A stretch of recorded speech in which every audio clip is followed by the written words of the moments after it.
Two great mysteries dominate our lives, love and money. What is love is a question that has been endlessly explored in stories, songs, books, movies, and television. But the same cannot be said about the question, what is money? It's not surprising that monetary theory hasn't inspired any blockbuster movies, but it was not even mentioned at the schools most of us attended.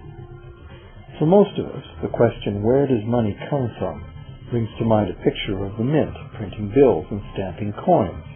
Money, most of us believe, is created by the government. It's true, but only to a point. Those metal and paper symbols of value we usually think of as money are indeed produced by an agency of the federal government called the Mint. But the vast majority of money is not created by the Mint.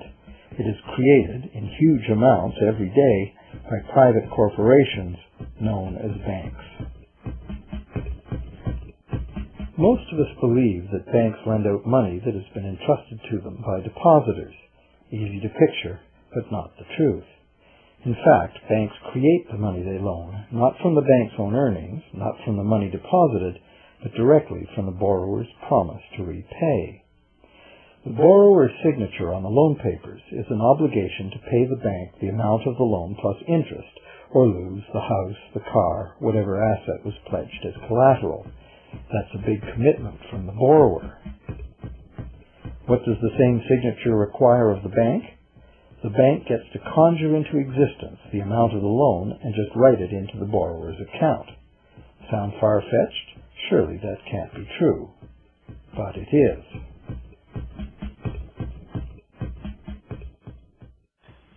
To demonstrate how this miracle of modern banking came about, consider this simple story, the goldsmith's tale. Once upon various times, pretty much anything was used as money. It just had to be portable, and enough people had to have faith that it could later be exchanged for things of real value, like food, clothing, and shelter. Shells, cocoa beans, pretty stones, even feathers have been used as money. Gold and silver were attractive, soft, and easy to work with, so some cultures became expert with these metals. Goldsmiths made trade much easier by casting coins, standardized units of these metals whose weight and purity was certified. Well, to protect his gold, the goldsmith needed a vault, and soon his fellow townsmen were knocking on his door, wanting to rent space to safeguard their own coins and valuables. Before long, the goldsmith was renting every shelf in the vault and earning a small income from his vault rental business. Years went by, and the goldsmith made an astute observation. Depositors rarely came in to remove their actual physical gold, and they never all came in at once. That was because the claim checks the goldsmith had written as receipts for the gold were being traded in the marketplace as if they were the gold itself. This paper money was far more convenient than heavy coins, and amounts could simply be written instead of laboriously counted one by one for each transaction. Meanwhile, the goldsmith had another business. He lent out his gold, charging interest. Well, as convenient claim check money came into acceptance, borrowers began asking for their loans in the form of these claim checks instead of the actual metal. As industry expanded, more and more people asked the goldsmith for loans. This gave the goldsmith an even better idea. He knew that very few of his depositors ever removed their actual gold, so the goldsmith figured he could easily get away with lending out claim checks against his depositors' gold in addition to his own. As long as the loans were repaid, his depositors would be none the wiser and no worse off, and the goldsmith, now more banker than artisan, would make a far greater profit than he could by lending only his own gold. For years, the goldsmith secretly enjoyed a good income from the interest earned on everybody else's deposits. Now a prominent lender, he grew steadily richer than his fellow townsmen, and he flaunted it. Suspicions grew that he was spending his depositors' money. His depositors got together and threatened withdrawal of their gold if the goldsmith didn't come clean about his newfound wealth. Contrary to what one might expect, this did not turn out to be a disaster for the goldsmith. Despite the duplicity inherent in his scheme, his idea did work. The depositors had not lost anything. Their gold was all safe in the goldsmith's vault. Well, rather than taking back their gold, the depositors demanded that the goldsmith, now their banker, cut them in by paying them a share of the interest. And that was the beginning of banking. The banker paid a low interest rate on deposits of other people's money that he then loaned out at a higher interest. The difference covered the bank's cost of operation and its profit.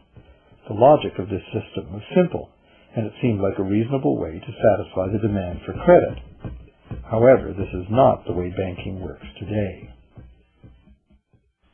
Our goldsmith banker was not content with the income remaining after sharing the interest earnings with his depositors, and the demand for credit was growing fast as Europeans spread out across the world. But his loans were limited by the amount of gold his depositors had in his vault.